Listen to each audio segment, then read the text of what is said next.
अरे यार 3 बजे फिल्म शुरू हो जाएगी, तू क्या कर रही है? बस मुझे 5 मिनट दे, मैं अभी साड़ी बदल कर आती हूँ। अरे बहू, तू अचानक कहाँ जा रही है? तेरी सास तुझे आवाज दे रही है। अरे छोड़ ना, ये बुढ़िया कभी नहीं सुधरेगी। क्या हुआ माँ जी? मैंने आपको कितनी बार मना किया है कि मुझे जाते हुए टोका मत कीजिए। मैं फिल्म देखने जा रही हूँ।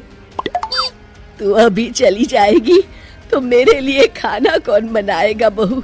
सुबह से भूखी बैठी हूँ। अरे माँ जी, आप कौन सा घर का काम करती हो जो आपको भूख लगी है? अच्छा, मुझे देर हो रही है, चलना रीटा। अंजलि के जाते ही सीता देवी अपनी किस्मत को कोसते हुए सारा दिन घर में भूखी बैठी रहती है। इस तरह अंजलि अपना बहू होने का कर्तव्य कभी नहीं निभाती थी। वहीं दूसरी तरफ अपनी सास के खाते से पैसे निकाल के अपने शौक पूरे करती थी। लेकिन सीता देवी इस उम्मीद पर थी कि एक दिन उसकी बहू सुधर जाएगी। फिर एक दिन सीता देवी की जुड़वा बहन गीता देवी वहाँ आती है। अपनी बहन को घर के काम करते हुए देख गीता देवी आग बबूला हो जाती है। अरे ये सब यहाँ क्या चल रहा है सीता? तेरी बहू कहाँ है जो तू घर के काम कर रही है? सीता देवी भावुक होकर रोने लगती है। अब तुझसे क्या छुपाऊं? मेरी बहू रत्ती भर भी मेरी इज्जत नहीं करती। मजबूरी में मुझे घर के सारे काम करने पड़ते हैं। वो तो बस सारा दिन अपनी सहेली के साथ सैर सपाटा करने में लगी रहती है। अच्छा, तो उस चिड़िया के पर निकल आए। तू चिंता मत कर, मैं ऐसी कई बिगड़ैल बहुओं को ठीक कर चुकी हूँ। अब मैं इस चुड़ैल से निपटूंगी। तू कुछ दिनों के लिए मेरे घर चली जा, मेरी बहू तेरी अच्छी देखभाल करेगी। फिर दोनों बहनें आपस में साड़ियाँ बदल लेती हैं और सीता देवी अपनी बहन के घर चली जाती हैं। देर रात अंजलि जब घर आती है तो अपने कमरे का नजारा देख उसकी आंखें फटी की फटी रह जाती है। हे राम, मेरे कमरे का एसी कहाँ चला गया? और मेरा 56 इंच का एलईडी टीवी कौन ले गया? अंजलि तैस के साथ अपने सास के कमरे में जाती है।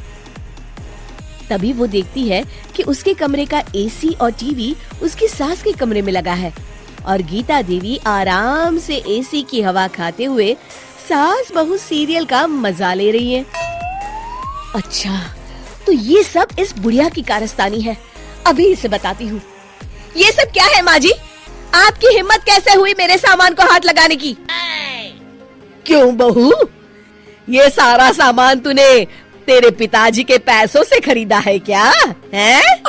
लगता है तू भूल गई कि ये सारा सामान मेरे पैसों से आया है, इसलिए मैं अपनी सारी चीजें अपने कमरे में उठा लाई। तुझे कोई एतराज है? चल जा यहाँ से, सीरियल का मजा किरकिरा मत कर। गीता की बातों का कोई जवाब नहीं बनता देख अंजलि अपने दांत पीस कर रह जाती है। अगले दिन रीटा और अंजलि शॉपिंग पे जाने की तैयारी करती हैं। अंजलि जैसे ही अपनी स्कूटी पर बैठती है तभी गीता देवी स्कूटी की चाबी निकाल लेती है। अरे, ये स्कूटी कहाँ लिए जा रही है? ये भी मेरी कमाई की है। माँ जी, ये तो आप हाथ कर रही हैं। मैं बाहर पैदल जाऊंगी क्या? हाँ, पैदल जा। वैसे भी तुझे घूमने का शौक है, मुझे नहीं। देखिए माँ जी, इस तरह मेरी सहेली के सामने मेरी बेइज्जती करके आप ठीक नहीं कर रही हैं। आप मुझे अच्छी तरह जानती हैं, बाद में आपको पछताना पड़ेगा। अच्छा, तो तू नहीं सुधरने वाली। मेरे ही घर में मुझे ही धमकी दे रही है। तेरी याददाश्त के लिए बता दूं कि ये मकान मेरे नाम पर है। अब तू देख, मैं आज ही अपने बिल्लू वकील को बुलाकर ये सारी जायदाद अनाथालय को दान कर देती हूँ, फिर तुझे एक ढेला भी नहीं मिलेगा। गीता की बातें सुनकर अंजलि के पैरों तले जमीन खिसक जाती है। अरे अगर तेरी सास ने तुझे अपनी जायदाद से बेदखल कर दिया तब तो तू सड़क पर आ जाएगी। मैं तो कहती हूँ चुपचाप अपनी सास से माफी मांग ले अंजलि। हाँ, तू बिल्कुल सही कहती है।